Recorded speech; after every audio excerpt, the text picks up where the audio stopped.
Welcome to The Wobbly Middle, a podcast for women rethinking their careers in midlife. Hi, Georgina. Hi, Patsy. Welcome to The Wobbly Middle. Delighted to be here. When I think of you, it's someone who has chocolate and books running through their veins. Tell me about growing up in the chocolate factory. I love that idea, by the way. My dad was running a chocolate business for many years, and it was set up by his dad. So chocolate is definitely in the family. And he was a great role model. Both my parents were. They both worked hard and both cared about people. But Dad's job was in manufacturing, and he did a fantastic job of keeping a business running very profitably for many years. And he enjoyed the people side of it. He knew everybody's name on the factory floor as well as in the offices, and that was very important to him. But likewise, my mum, who was a swimming teacher for kids with special needs, was also very good with people and reading body language and reading non-verbal communication. So I had a very lovely childhood, actually, growing up with two people who enjoyed their work and modelled hardworking. And you're also a reader. I'm a big reader, as you know, Patsy. And you ended up in publishing. How did that come to be? It looks like a very natural progression from school to university to publishing, but it wasn't anywhere near as linear as my CV might suggest. I did English literature, and I actually applied for the graduate scheme for the Financial Times. I liked the idea of being commercial. I liked the business side of the Financial Times. And when I got to the interview stage, they said, "Why aren't you applying to our similar scheme at the Penguin Group?" And I said, "Well, I don't want to be in publishing." And they said, "Well, we're not giving you a job, so we would recommend it." And so I went across there, and it was hugely popular. I just thought, well, there's not a chance of me getting either of these roles. But I think I said something very genuine, but at the time, I probably wouldn't have appreciated it. I said, "I don't want to be an editorial." And I think that was really unusual. I think many of the people who wanted to get into publishing wanted to be an editorial. And so I probably stood out for that reason and got one of the two coveted places. And it was a fantastic scheme. And I had 8 fantastic years there. And then? And then I went off my first maternity leave and was made redundant. And that came as a huge shock. And I really enjoyed the job, and I had put my heart and soul into the role. I had met my husband there. We had got married. I delayed my honeymoon because there was an important project, and work was really significant for me. So to lose that overnight and on maternity leave really shook me to the core. And as anyone who has been through the process knows, it's not always handled brilliantly in terms of communication, and I felt bereft. And how did you work through that kind of shock? I think it's partly time. I had a young toddler at home, a baby, so I had to focus on him, and I loved spending time with him. It was a very special time. And then I started what is now called Toppsta, but back then it was called Under a Tree, and it was meant to be books and toys, because I realised that if you don't have kids, or you don't have kids even the same age, how are you meant to know what to give them? You do forget quite quickly. So could you just explain further about Toppsta? Toppsta is a platform where children can recommend books to each other. I realised that there was a whole industry recommending books, but those recommendations were coming from adults. Adults have very different expectations of a book than a child. An adult might want that book to be educational. It might want that book to teach the child about empathy or perspective or about history. A child has none of those expectations. They enjoy books that are perhaps funny, that have illustrations, that engage them. They're part of a series where they get to know the characters or the world. And so there was this huge discrepancy between the books that children were enjoying and adults were enjoying, and the books that adults thought children should be enjoying. And so adults were, I think, and I'd seen it in publishing, pushing books that were perhaps too hard for the child to read, that perhaps had a nostalgia for the adult, and the child was switching off from reading because they couldn't connect with that book. So I wanted to lean into that idea of children recommending books to each other and listening to those children, which I think is surprisingly rare. And if we really want to create a generation of readers. And there are a lot of initiatives around at the moment where the government is trying to do that, teachers are trying to do that, librarians are trying to do that. If we want to encourage reading, we need to listen to those children and what they're saying about reading and about books. So essentially, this is children leave their review, they can have a profile.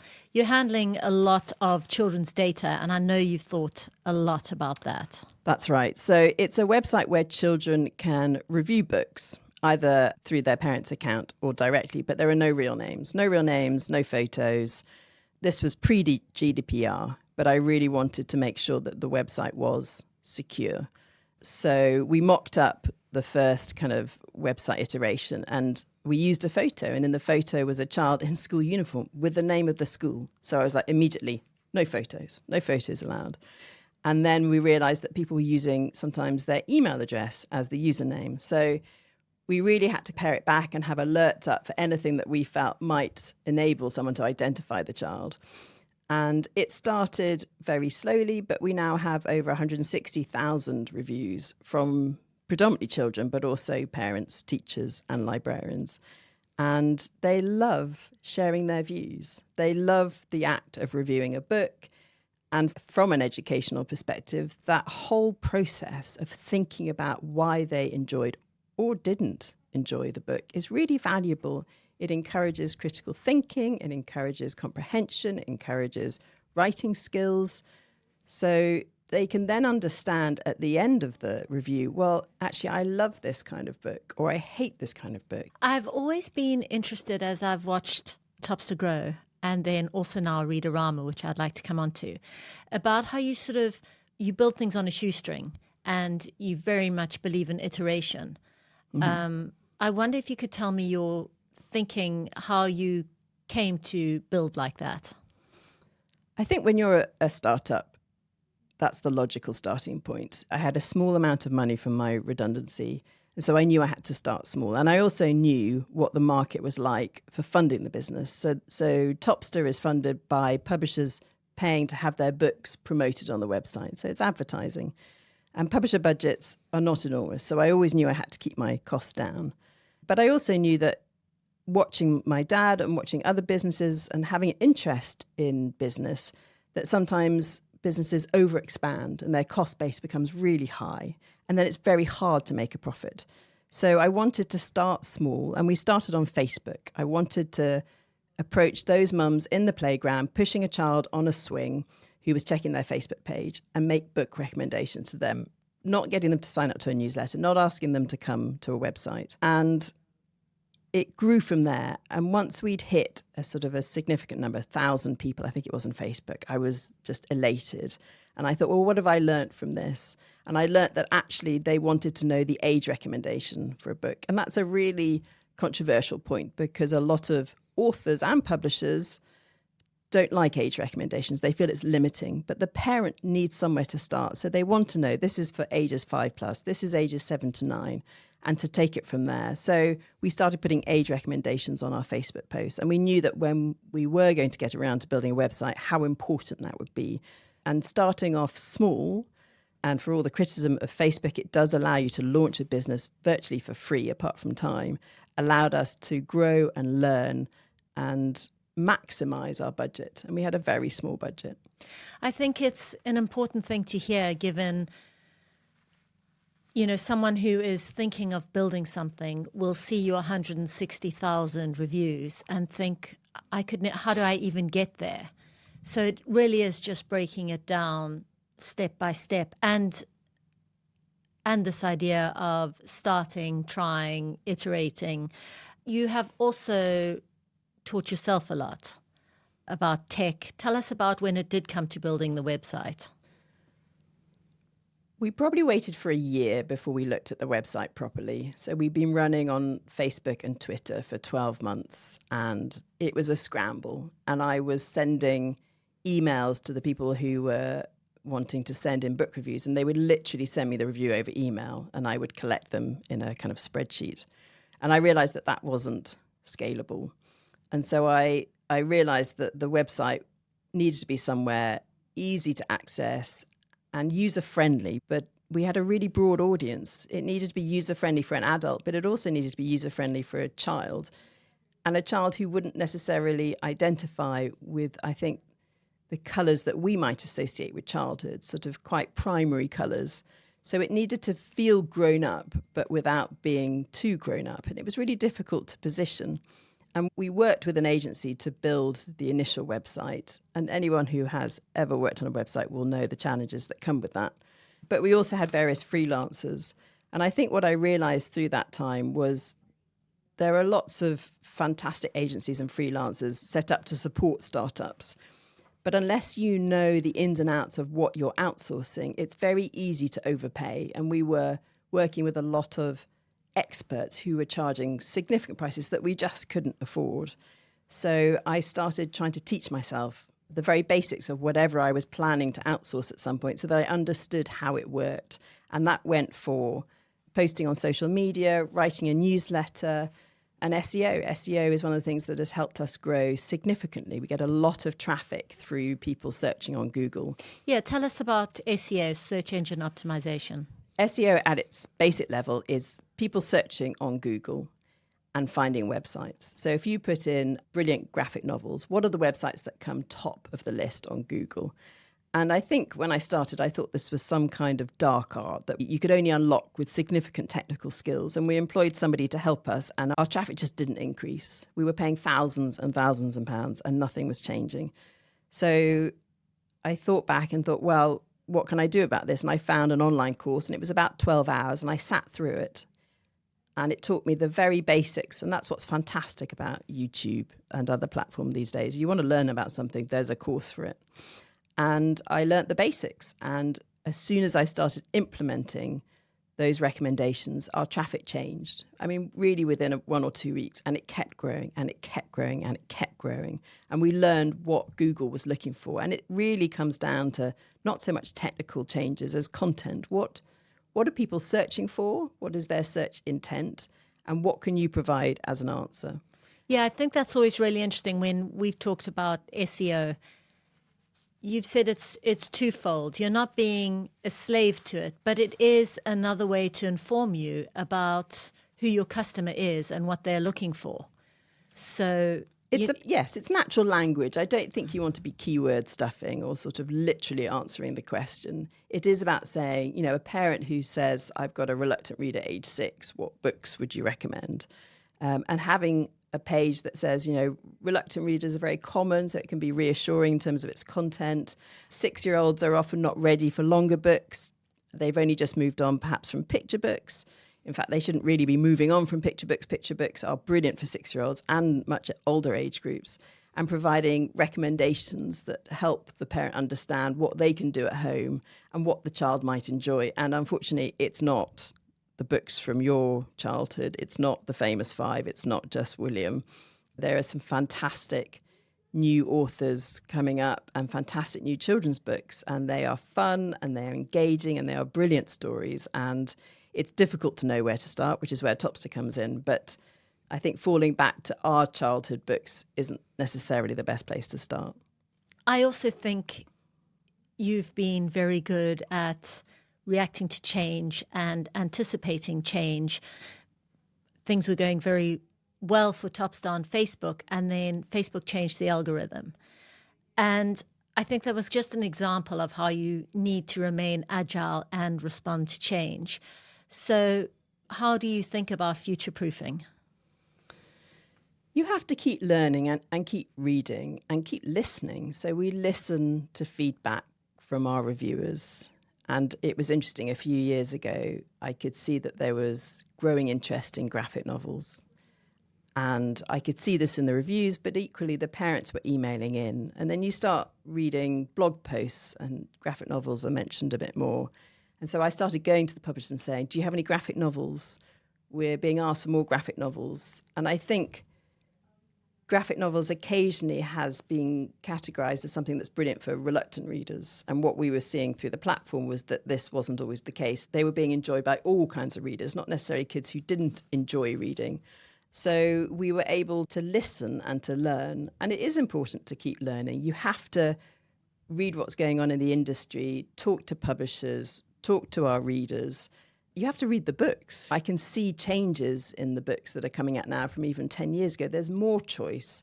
There are more characters. There are more stories. There are more options.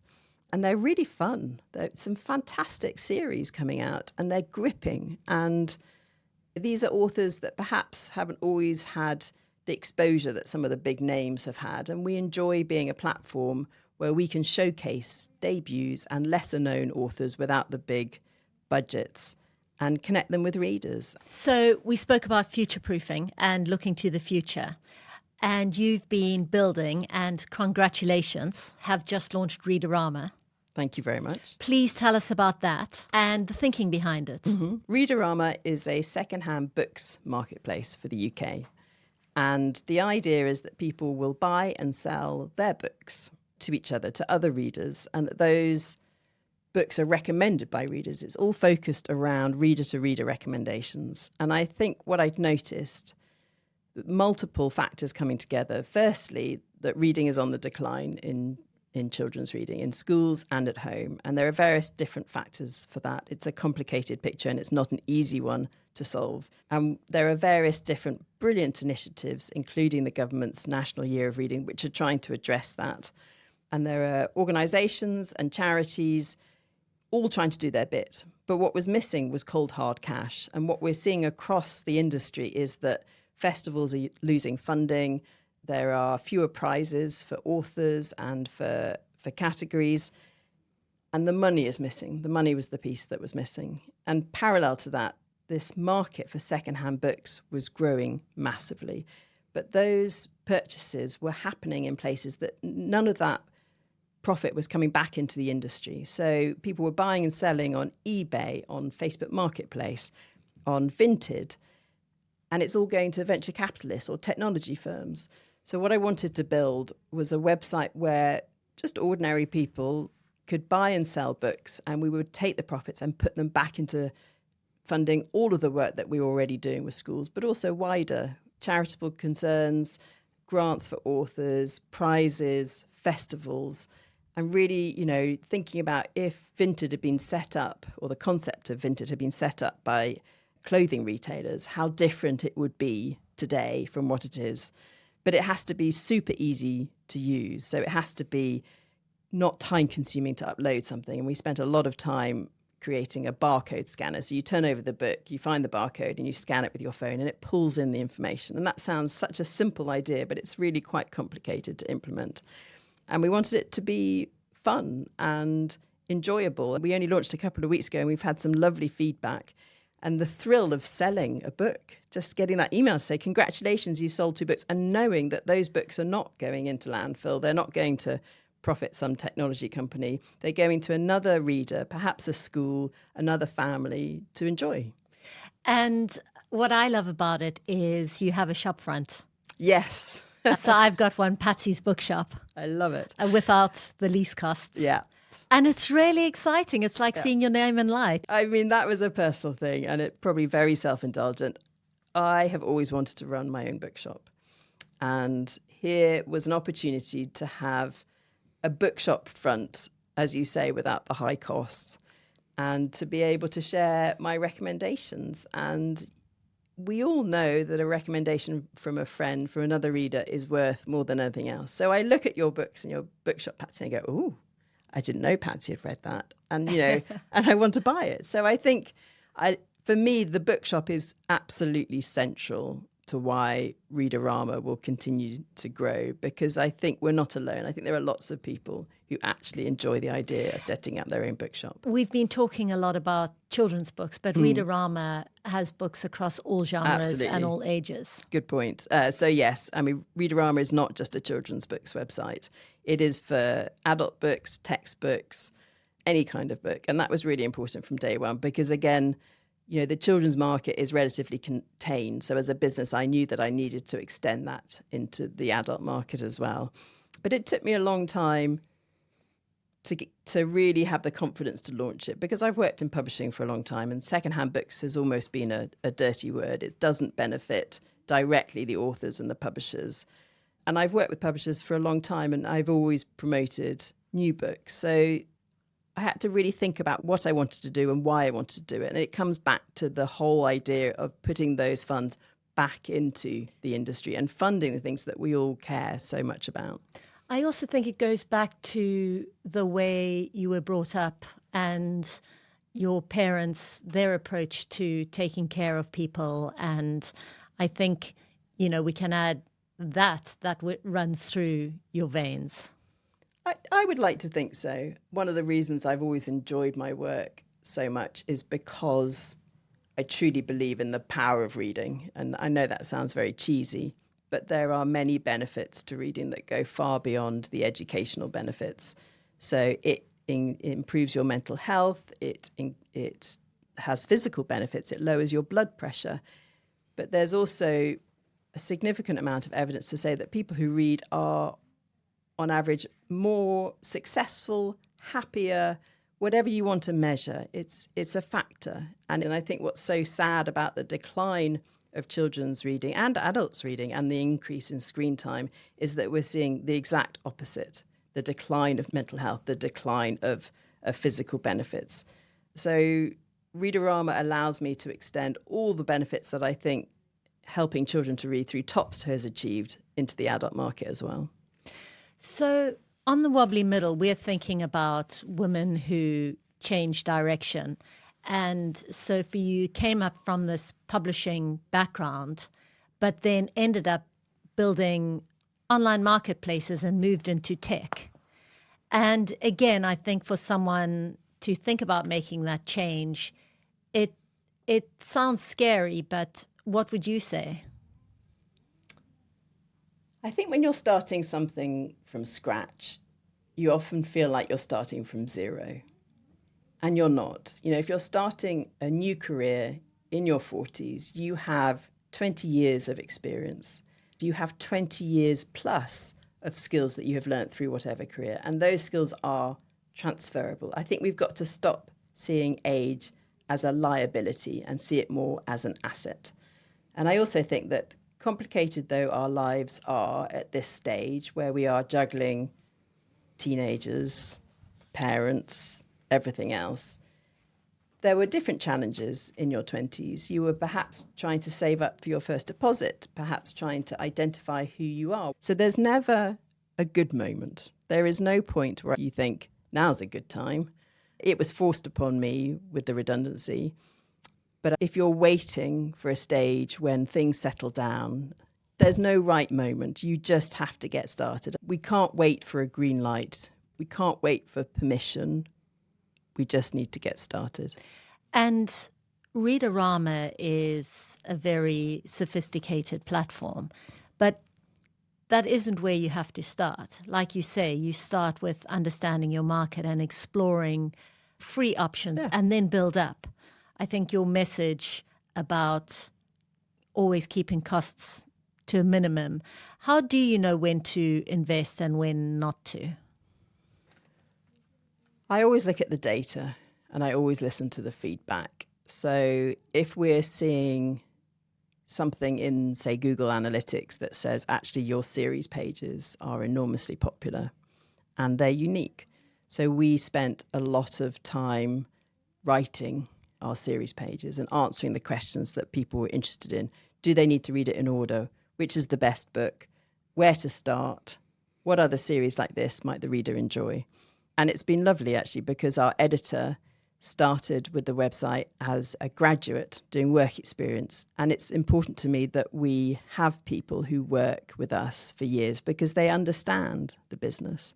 And I think if you're keeping costs low or for whatever reason, freelancers are a fantastic way to start. You can work out if they understand your business, if they get what you're after, if they fit culturally.